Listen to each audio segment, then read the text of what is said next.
She wasn't supposed to have a rifle. Hell, she wasn't even supposed to get close to the fighting. Just observe, take notes, file reports about what the real operators were doing in the field. But when America's deadliest snipers started missing shot after shot, when a whole SEAL squad found themselves pinned by an enemy they couldn't even see, she did something that changed everything. She walked down into that kill zone alone and made every single bullet count. Before I show you what really happened that day, make sure you're subscribed and drop a comment telling us where in the world you're watching from. Now, let's get into it. The trucks coughed diesel exhaust before falling silent along the ridgeline. The Afghan sun was already brutal at 0800 hours, turning metal hot enough to brand skin and making the air shimmer like broken glass. The pass below opened like a wound, all fractured shale and shadowed caves that looked like dead eyes staring back. Wind came in knife-edged gusts, carrying the metallic taste of heated stone and pushing dust devils across the valley floor in lazy spirals, then dying away, then returning from a different angle. The kind of wind that made snipers curse and check their data cards one more time. Captain Serena Miles stepped down from the second truck, boots finding purchase on stone that wanted to slide. Mid-30s, unremarkable in the way career military learned to be. Standard plate carrier, M4 slung tight, compact binoculars hanging against her vest. No long rifle, no fancy optics, nothing that screamed operator. What was unusual wasn't what she carried, but how she moved. While others shifted against the gusts, she stood perfectly still, head tilted like someone listening to music only she could hear. Chief Blake Maris hit the ground running, then scanned the high ground while his team unloaded. At 42, he moved with the controlled aggression of someone who'd earned his trident by making the right decisions in places where wrong ones got you shipped home in aluminum boxes. His SEALs spread out with casual efficiency. No drama, no shouted orders, just placement sectors and that particular silence before work began. The sniper element peeled off toward a serrated outcrop offering clean angles into the valley. Only then did Maris glance at their uninvited guest. You got what you need, Captain? Professional neutrality, but his eyes said he'd been doing this job before headquarters started sending observers. I do, Serena replied. Simple, no explanation. Petty Officer Santos shouldered past with a laser rangefinder. He didn't lower his voice when he muttered, "Perfect. Brass sent us a desk jockey to watch us work." Serena ignored him completely. She moved behind a spine of fractured rock and raised her binoculars, scanning the valley with systematic precision. Through her glass, the pass resolved into layers, pale talus spilling down like sand, darker limestone where caves cut back, an old riverbed stitched with stubborn tamarisk, but it was the air itself that held her attention. Heat was already clawing up from sun-baked stone, making the far slope dance. Every 20 seconds, the wind would snap east to west, pause, then return with a different edge. She watched the dust patterns and counted under her breath. The valley was breathing sideways. Up on the outcrop, Staff Sergeant Morrison opened his rifle case like a surgeon unveiling instruments. His spotter, Rodriguez, called ranges. 420 to the left cave mouth. 680 to that scrub cluster. Winds 2-6, occasionally bumping 3. Below, figures moved along the far gully with casual confidence. Not shepherds, they carried rifles too comfortably. They paused in the open just long enough to make everyone hold their breath, then melted into shadows. We catch them moving between holes. We own this pass, Maris said. Morrison settled against his rifle. Easy pickings if this wind behaves. Tight laughter answered, the kind that sounded like confidence if you didn't listen carefully. Nearby, Serena tracked heat distortions through her binoculars, rivers of warped air that bent light like water. Sound carried strangely here, echoes bouncing back on delay. She made no announcement of these observations, just continued her methodical sweep. On the spur, safeties clicked off with metallic whispers. Cloth rasped against stone as bodies settled into shooting positions. Morrison found his natural respiratory pause and let the world narrow to the circle of his scope. On my mark, Maris said, voice pitched just loud enough to carry to his scattered team. We clean the lane, then push the rescue element. Serena lowered her binoculars just enough to watch heat shimmer rise from the far slope in waves that looked almost liquid. The wind gusted once, held steady for a heartbeat, then shifted. She breathed with it, timing the rhythm, her expression unreadable as carved stone. Around her, the seals settled into that thin electric stillness that comes just before the first shot shatters a silence that was never peaceful to begin with. The targets reappeared at 0830, moving in loose patrol formation. 2 became 3, then 5, a full squad picking their way through broken terrain with practiced economy. Each fighter carried his weapon with casual competence that made Maris's jaw tighten. Range 650, Rodriguez called. Target-rich environment, heading for the cave cluster.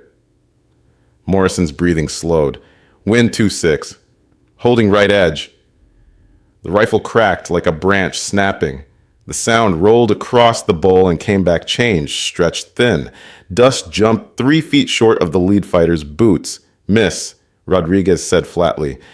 Morrison cursed and worked his bolt. He'd been shooting this range since 18. The wind call was solid, the dope perfect, and the target was standing like he was waiting for a bus.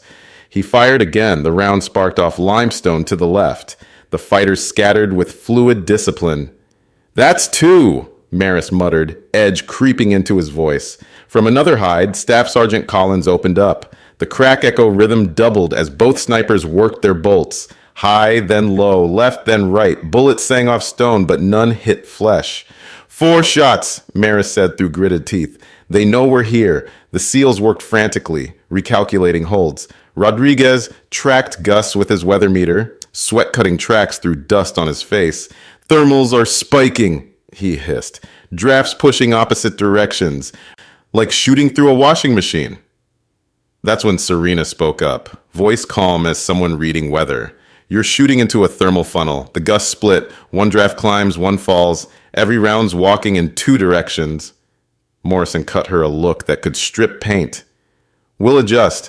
Don't need a lecture from the peanut gallery. Serena returned to her binoculars, watching heat distortions writhe over darker stone. Through her glass, enemy fighters flickered, solid one moment dissolving into shimmers the next. Another shot cracked. The bullet whined off into empty air, striking 20 feet above target. Sharp chatter of AK-47S answered. The fighters were moving with intent now, rifles up, seeking firing positions. Mars felt the moment slipping away from him like water through his fingers. He'd led men through Fallujah, through the mountains of Pakistan, through night raids, where the smallest mistake could get everyone killed. But this wasn't urban combat or close quarters battle. This was precision work, and his precision shooters were throwing rounds like they were back on the qualification range having a bad day. Return fire escalated fast. Controlled bursts walked up the slope. Rock dust exploded across the SEALs' positions, chips stinging exposed skin. They're bracketing us, Santos said. Listen, mortar tubes. The distinctive thunk-thunk rolled across the pass. Incoming! Maris roared. The first round hit wide, throwing up a geyser of dirt on the opposite ridge. The second fell short, but the third arced in with accuracy that made everyone's blood run cold. Morrison rolled away, blood streaming from shrapnel cuts. The corpsman was already moving, but his face carried the tight expression of bad math. Another mortar cut off Maris mid-sentence, close enough to shower them with pebbles. Rodriguez clutched his shoulder where stone had opened him up. Down in the valley, figures darted between positions, with the kind of coordinated movement that spoke of months of rehearsal. For every enemy they glimpsed, 2 more were already repositioning. The ambush was unfolding like a piece of music, each part perfectly timed to complement the others. We need to move, Santos hissed, but even as he said it, he knew it was impossible. The wounded couldn't be carried fast enough, and the route down from their ridge was exposed to every enemy position in the valley. They weren't retreating anywhere. They were pinned. Serena had slid lower against her cover, binoculars steady despite the chaos erupting around her. While the seals cursed and bled, she continued tracking the patterns below. How one firing position would suppress the ridge, while another repositioned. How the mortar crew was using pre-plotted coordinates to walk their fire closer with each salvo. "They're not scattered," she said quietly, almost to herself. "They're layered."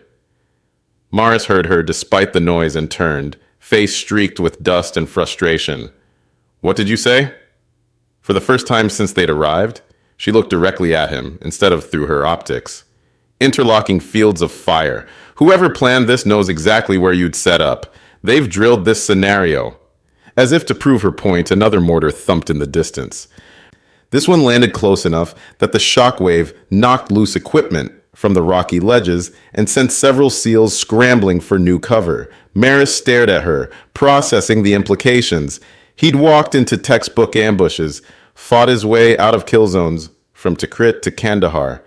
But this felt different. This felt like someone had studied American tactics, learned how SEAL teams operated, and built a trap specifically designed to eat them alive.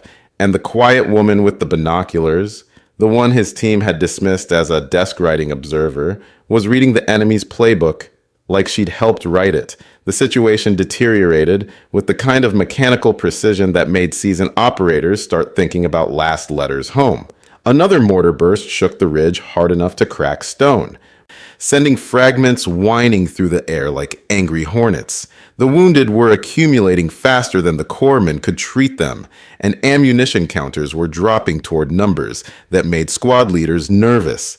Morrison, his right arm wrapped in blood-soaked gauze, tried to work his bolt left-handed and nearly dropped his rifle. "I can't hold zero like this," he admitted through gritted teeth. Collins had moved to a backup position, but his shots were still going wide. High when he compensated for thermal lift, low when he tried to account for the tricky winds. "It's like the air down there is made of liquid," he said, frustration cracking his professional composure. That's when Serena did something that made everyone stop what they were doing and stare. She set her binoculars neatly on the stone beside her, with the kind of careful precision someone might use when placing a pen after signing important documents. Then she unslung the compact rucksack from her hip and drew out a weapon that definitely hadn't been listed on any manifest. It wasn't standard military issue. Compact, black, with the kind of suppressor that suggested someone had put serious thought into not advertising their presence. Custom modifications showed years of use, not abuse, but the kind of wear that came from a tool being employed by someone who understood its capabilities completely. She racked it once, the sound clean and mechanical, then checked the chamber with movements that spoke of muscle memory carved deep by repetition. Morris saw it and felt something cold settle in his stomach. "Captain, you're not authorized to carry that weapon." Her gaze met his, calm under the grit and smoke drifting across their position. "Neither are they," she said, nodding toward the muzzle flashes winking from the valley below. "But they're still shooting at us." She moved into a firing position with the fluid economy of someone who'd done this more times than she could count. No fumbling with bipods or adjustments, no consulting range cards or wind meters. Just body to ground, cheek to stock, breathing already measured and controlled. Through her scope, the valley resolved differently than it had through the SEAL's optics. She wasn't chasing movement or trying to track running figures. She was watching the distortions, where heat bent the air in telltale patterns, where dust settled in ways that revealed hidden positions, where shadows shifted without wind to move them. 2 o'clock, mid-slope, behind the boulder cluster, she murmured, voice conversational despite the chaos around them. She made a slight adjustment to her scope, clicked twice to the left to account for the valley's peculiar wind patterns, then settled into her natural respiratory pause. The suppressed crack was barely audible over the ongoing firefight, but down in the valley, a figure who'd been preparing to launch another RPG suddenly pitched forward and didn't get back up. Santos blinked hard, unsure of what he'd just witnessed. What the hell?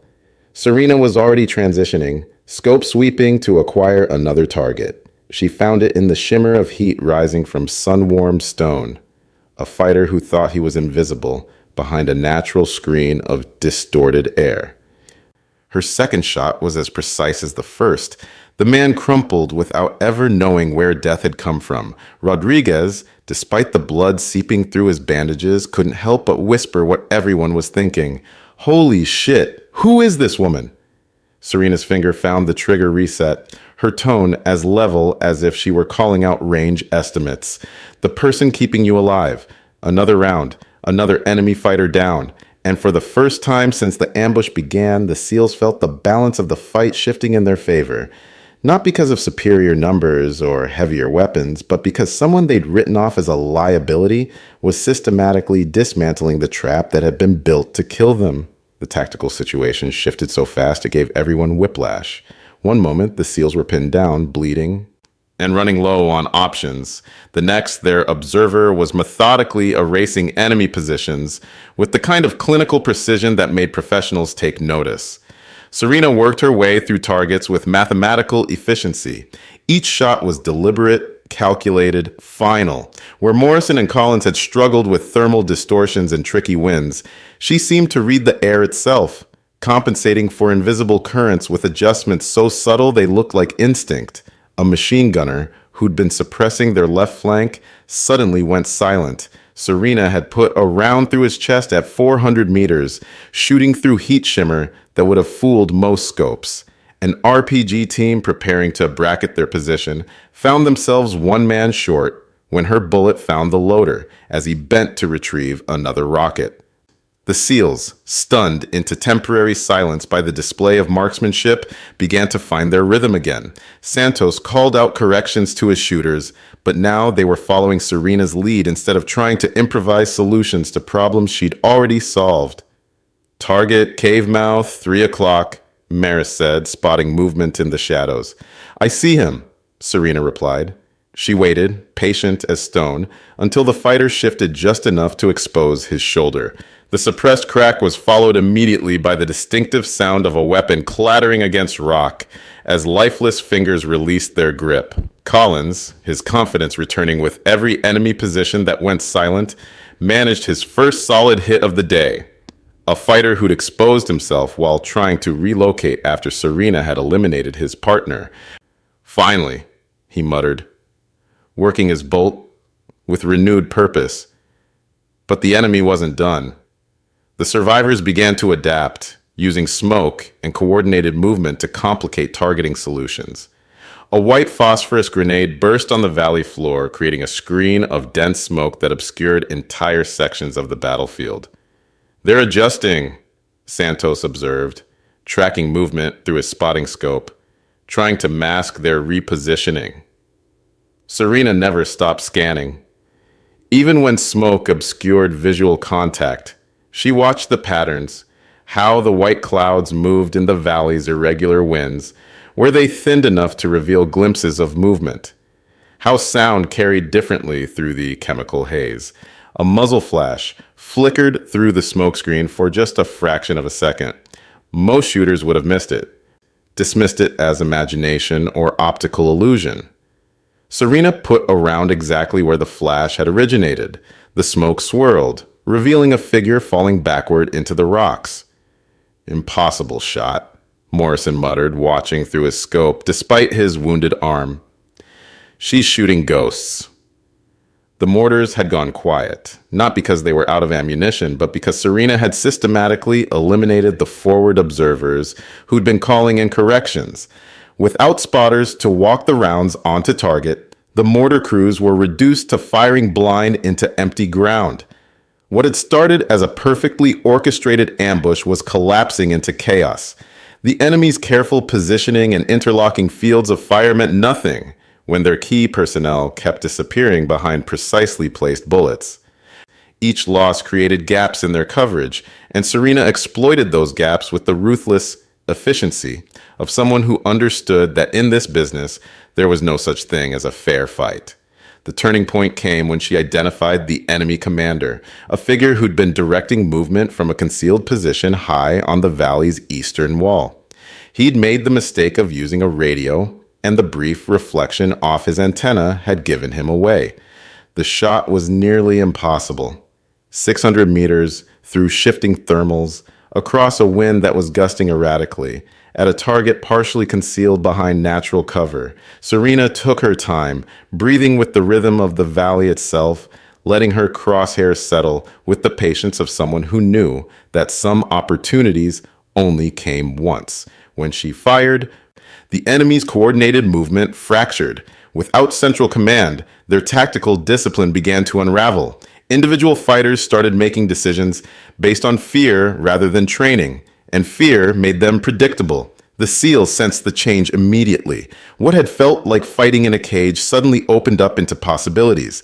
They began to maneuver, using suppressive fire to cover movement, working angles they'd been denied for the past hour. "They're breaking," Maris said, and there was something like awe in his voice as he watched decades of combat experience being rewritten by one woman with a rifle. But Serena wasn't finished. She had identified something that made her blood run cold. A secondary position where two figures were setting up what looked like a heavy sniper rifle.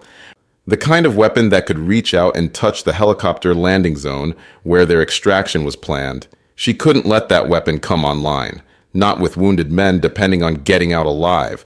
Without announcing her intentions, she broke cover. The enemy fire intensified the moment Serena left the relative safety of the ridge. Rounds cracked past her head and sparked off the rocks at her feet as she bounded down the slope, using terrain features for cover, moving with the kind of fluid grace that spoke of someone who'd learned to read ground under fire. The SEALs watched in fascination and horror as their observer transitioned from precision shooter to assault element in the space of a heartbeat. She flowed between positions like water, finding the path of least resistance, never staying exposed for more than a second, never moving in straight lines that enemy shooters could predict. "Cover her!" Maris roared, though his team was already sending suppressive fire into every muzzle flash they could identify. The ridge erupted with the controlled fury of professional soldiers doing what they did best, making life extremely difficult for anyone stupid enough to shoot at Americans. Serena reached her first waypoint, a cluster of boulders that provided cover from most angles, and immediately transitioned to her sidearm. The compact pistol appeared in her hands as if it had materialized there, and she put two control pairs into a fighter who'd been trying to flank her position. The man dropped without ever getting a clear shot. She moved again, this time angling toward the natural chimney where the heavy weapon was being assembled. The approach was treacherous, loose stone that could betray her position, angles that exposed her to fire from multiple directions. Any rational person would have called for backup, waited for air support, or found another way to deal with the threat. Serena simply accepted the risk as part of the solution. She gained another 20 meters before a burst of automatic fire forced her behind a narrow ridge of stone, barely wide enough to conceal her profile. Bullets whined overhead, fragmenting against the rock and showering her with sharp debris. A normal person might have been pinned there, trapped between cover and catastrophe. Instead, she pulled a fragmentation grenade from her kit. The throw was perfect, a high arc that cleared the intervening rock and landed precisely where geometry and trajectory dictated it should. The explosion echoed across the valley like thunder, and when the dust settled, the heavy weapon position was silent. But the enemy had one more surprise waiting. A fighter she hadn't seen, hadn't even known was there, rose from a spider hole barely 10 feet away. Alaska, 47, already tracking toward her center mass. At that range, with her weapon transitioning between targets, she should have been dead. Should have been. The fighter's first shot went wide as Serena threw herself sideways, her own pistol coming up in a move that defied physics and common sense. 3 shots from a weapon that shouldn't have been accurate enough at that range, from a firing position that shouldn't have been stable enough to matter. All 3 shots found center mass. The fighter crumpled backward into the hole he'd emerged from, and the valley finally, mercifully, fell silent. Serena lowered her weapon, scanned once more for threats, then began the careful climb back toward the ridge where her teammates waited in stunned silence. The medevac helicopter's rotors were still spooling down when Chief Maris finally found the words he'd been searching for since watching their observer single-handedly dismantle an enemy squad. "Captain," he said, approaching where Serena sat cleaning her rifle with the kind of methodical precision that left no doubt about her priorities. I need to ask you something. She looked up from the cleaning rod, her expression giving away nothing. Ask away. What you did down there? He gestured toward the now quiet valley where smoke still drifted from positions that would never threaten American forces again. That wasn't luck. That wasn't even just good training. I've worked with Delta, with DevGru, with shooters who are legends in this community. What I watched you do today. He stopped, shaking his head, as if trying to dislodge thoughts that didn't quite fit into his understanding of how the world worked. Serena waited, not offering help, not filling the silence with explanations he hadn't asked for. How? He finally said. How did you do what 3 SEAL snipers couldn't? She reassembled her weapon with movements that spoke of thousands of repetitions, then looked directly at him with eyes that had seen too much to pretend otherwise. I wasn't always logistics, Chief. What were you? A pause, long enough for the helicopter crew to finish their post-flight checks and start loading wounded. The person they sent when logistics wasn't enough. Santos, his arm in a sling but his curiosity intact, leaned closer. What unit? What command? Serena's smile was barely visible, and it didn't reach her eyes. The kind that doesn't exist on organizational charts. She stood, slinging her rifle across her chest with practiced ease. Your men did good work today, Chief. They adapted, they supported, they kept fighting when things went sideways. That's what matters. But Maris wasn't ready to let it go. Captain, with respect, you need to understand that sometimes the person who looks like they don't belong is exactly the person you need. She cut him off, not unkindly, but with finality that brooked no argument. And sometimes the best way to win a fight is to have someone the enemy doesn't see coming. The helicopter crew chief gestured that they were ready for passengers. Serena picked up her small rucksack and walked toward the bird, moving with the same unhurried precision that had characterized everything she'd done since stepping off the truck that morning. As she reached the aircraft, Morrison, his shooting arm bandaged but functional, caught her attention. He pulled a spent brass casing from his pocket, one that had ejected from her rifle during the firefight, and held it out to her. Keep that, she said, not taking it. Reminder that sometimes you need to change the rules to win the game. She climbed aboard without looking back, settling into a seat near the door where she could watch the valley grow smaller as they gained altitude. Below them, the pass that had been a death trap for American forces was now just another stretch of Afghan mountainscape, empty and peaceful under the climbing sun.